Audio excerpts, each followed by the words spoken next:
I'm probably asking what the meaning of my life is, cause the meaning of my life seems like a crisis. We born, we suffer, then we die, we pay our taxes. They keep on taking like they don't know what the max is, or what the math is, breaking down these fractions without the common denominator or the numerator. They're clearing out the room and blowing smoke like a fumigator, and wonder why we mounting up like we some regulators. What up, world? This is music artist Mystery Gnome, and welcome to Behind the Music. Let's go. Try to hold me down, going up, going up. They try to hold me down, going up, going up. They try to hold me down, going up, going up. They try to hold me down, going up, going up. Ain't no holding back or turning back. I'm at the edge of no return, on a no return. Will I ever learn when you crash and burn? Trust to walk away when you still can. Baking soda, Coca-Cola in your hands. I'm a hammer, make them do the hammer dance. Why there's no return? No, this is a theatrical album. No, it's fiction. I wanted to do like a story, like a hip hop opera type situation where we're, telling a story over a beat, rapping, and kind of wanted to do like a movie type album, like a theatrical album, about a Uber driver turned runner for a corrupt organization, and this is like a corporate America type organization that sells normal goods and services to the public, but also on the back end does a lot of shady stuff in the story, and my character is K, him K, but he's a runner, trying to make a little extra cash. One of his homeboys put him on to this job that he was doing, and he really didn't realize what he was in for. So, once he realized it was, a corrupt organization, and he'll be, moving products and stuff like that, and involved in illegal stuff, he was like, oh man, I need to get up out of here, because he's like at the edge, like the edge of no return is a statement saying like, the point of no return, edge of no return is like, I'm right at that place. Haven't jumped off the cliff yet, but I'm right at the edge. I can make it's like you're at a fork in the road, a pivotal point where you can make the direction to go right or left.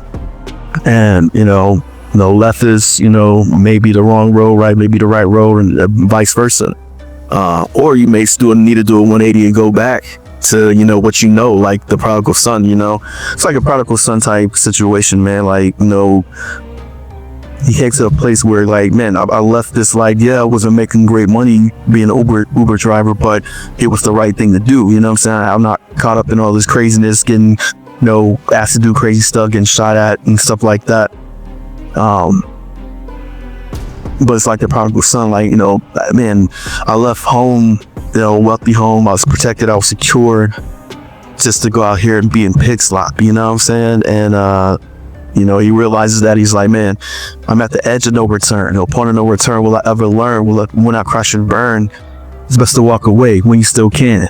Baking soda, Coca-Cola in your hands, like, create more of a mess staying here. So, but yes, that pivotal, hey, I'm realizing I'm in the pit stop. I don't want to be in the pit stop. I need to turn back around. So it's a story of redemption in the end, but you have to listen to this, from track 1 down to really get the story.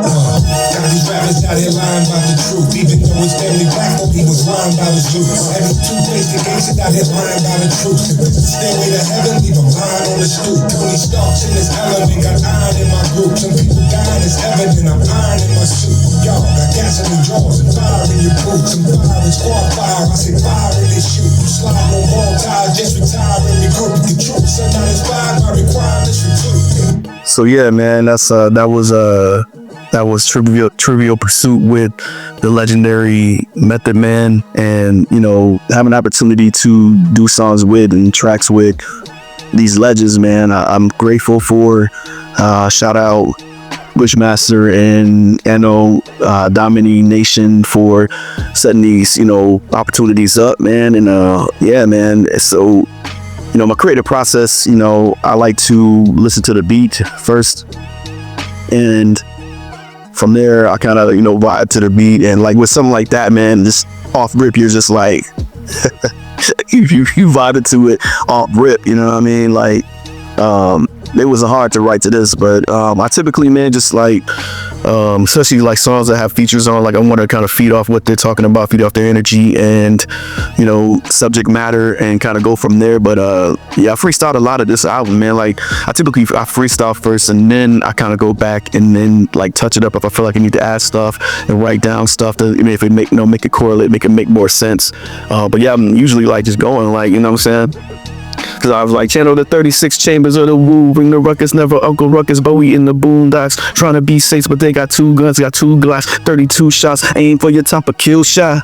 And then I kind of like was like, I like when we go, so I start, you know, muttering, you know what I'm saying, like, then like acting like, you know what I'm saying, I'm rapping the cadence of the song from there, you know what I mean? So, but yeah, I was like, man, the features I have on this album, crazy, man. So I was like, those ones I freestyled a little bit, then I wrote, you know what I'm saying? But the songs with me, I'm kind of like, I'm just freestyling majority, but hopefully it sounds dope, man. I'm not like, I'm just not trying to say, I'm trying to say within the subject matter. Like I said, I can hear the beat, try to feel the vibe, get the energy from it, and then to be a title, you know what I'm saying, and like where I want to go with it, you know, and the subject matter from that point. Yeah, so it's the beat, it's the title, and then start freestyling from there, and then write out, you know, to make it more coherent. Because like sometimes I just have notes, and sometimes I just be out and I kind of be thinking about stuff, and like lyrics will come to me, or I may see some type of inspiration when I'm out too, and maybe write down some stuff and have a melody in my head and things like that. But yeah, I like to hear the beat first, man. That's crazy, man. But I like to get the tracks, like to get it tracked out.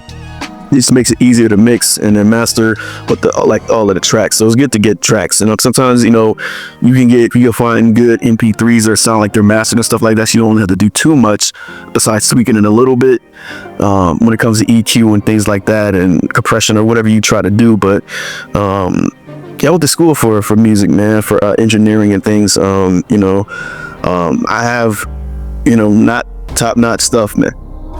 So, you know, for those who are like, man, I don't have the Pro Tools, I don't have this rig set up, I don't have all these great plugins and stuff like that, man, start with what you have, you know what I'm saying, and kind of go from there.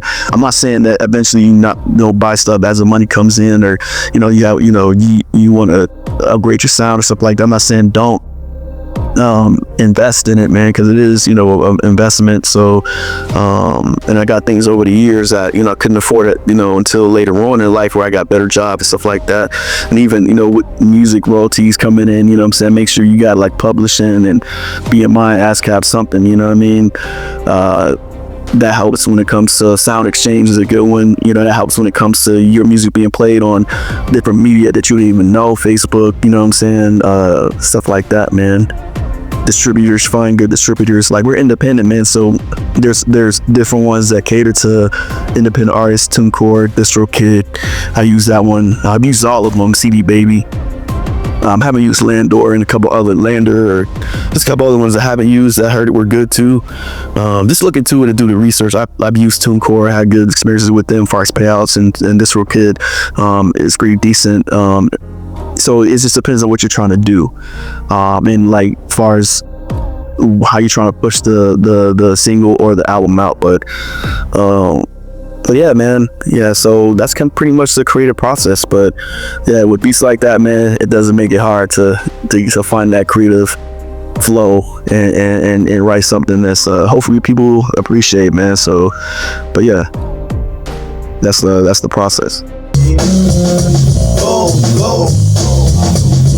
Yo, into the door, in the back of the rap board, get me bored, then I'm working board like it's a claymore. Strap to the floor, headed to the store, got another score. Into deep on my F, on my breath, on my reps, baby step. Walker in that kitty, but we're swimming to the shark. Then we do some mountain swimming in the CFG like Michael Phelps. A rare breed, let me breathe, I should probably leave. I probably start giving a cube, that I eat trap. Got that hair worse than a G, but with the Reeboks, restock, got that re-rock at 2 stocks. Another try for the question, we got the best. Point blank, point break, hit another safe. And I'm to get away, so you know I'm never late. But is it too late to make it through the pearly gates?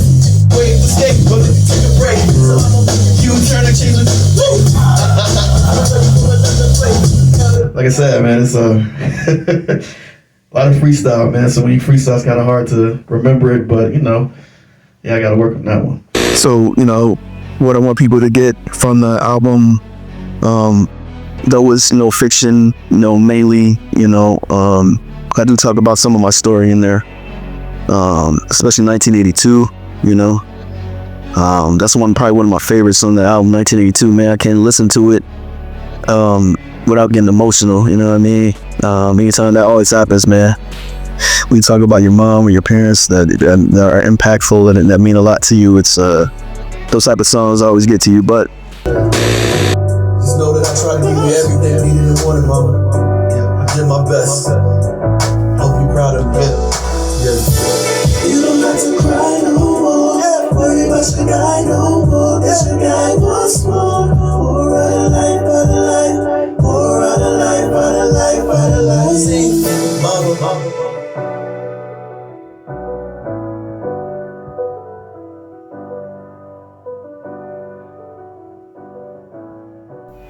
Trivial Pursuit is another one. Premium Octane, man. Shout out Redman. That one was dope, man. I heard that one and immediately was like, I was gone. You know what I'm saying? You can kind of tell a little bit at the beginning because I'm like, coming in hot with the Octane. Premium, I'ma let it in the pistol, make the block sing hot things. Like I was just kind of rattling off stuff and it was like, yo, this is dope. But yeah, man, all of the songs with the features and even Edge and the Return, the intro, like, all of it, man, like it's a special album for me because I push myself to be more creative, you know what I'm saying, with telling the story throughout the album, man, you know what I'm saying. And I probably drop another version that's more deluxe, have like several more songs on it and stuff like that, maybe another feature in the upcoming months, hopefully. But yeah, something to take away, man, that hey, man, no matter where you're at in your life, ultimately, God is not done with you. You know what I'm saying? You may or may not believe in God or higher power or spiritual, stuff, but I do. So my faith is always going to come out of my music, man. That's always going to be the center point or the focal point of my music. Like, the message is not going to change as far as pointing people to God, to Jesus and salvation and a better path.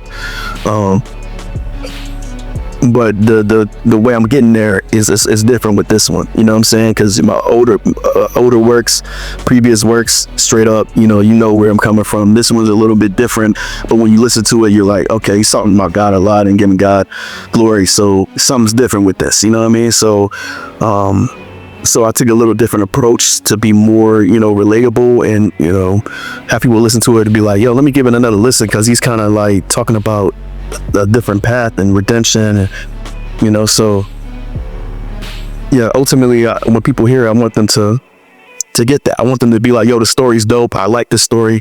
I can see it, like I can see it in my head. I could visualize it like the movie type, like, yo, this would be a dope movie, whether it's on Tubi or Amazon Prime or something, man. This would be a dope, movie, and hopefully, that could happen in the future too. But because that's what I saw in my head, a theatrical album, that tells a story of somebody's trying to find their way in life, and a lot of people can relate to that. Maybe not on this scale or this level, somebody getting caught up in a corrupt organization, but on a level where they're just trying to navigate life and really don't know where to go and feel lost. Hopefully they are encouraged and inspired by this, and like at the end of it, they're like, you know what, I'm gonna try this God thing. I'm gonna try this righteous path. I'm gonna try to be a better person, and try to make a positive impact in the world, because that's what I feel like I'm supposed to do. And if you don't know what your purpose is, that's a good place to start, helping other people and trying to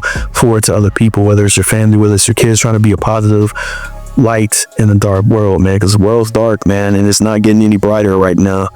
Well, I'll take that back. It is, because there's people who believe that it can't be, you know what I'm saying? So there's people who are trying to make a difference in a positive way. So I know we see a lot of dark stuff and listen, like there's no hope because people are just wilding out and stuff like that. Oh man, just let them take care of themselves because they just, it's no hope for them. But that's not true, man. People could have gave up, what I'm saying, when it came to me.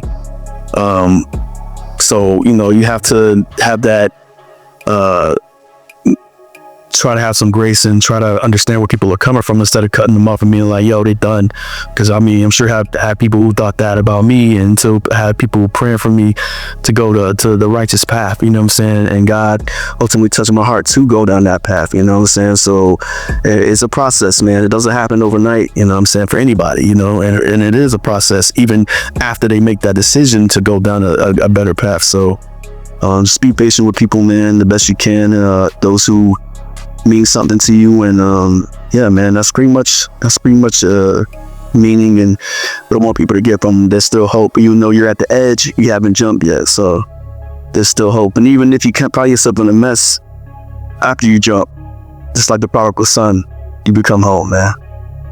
So yeah, Edge of No Return's out now. Make sure you listen to it loud, and from front to back, start to finish, to get the full story. And like I said, I'll probably do a deluxe version of it, so you're hearing that here first. But thank you for everybody who has made it successful, who was a part of the project, and yeah, man, great things to come. Mystery Known, NK, out. Peace. New Mystery Known, Sky Zoo.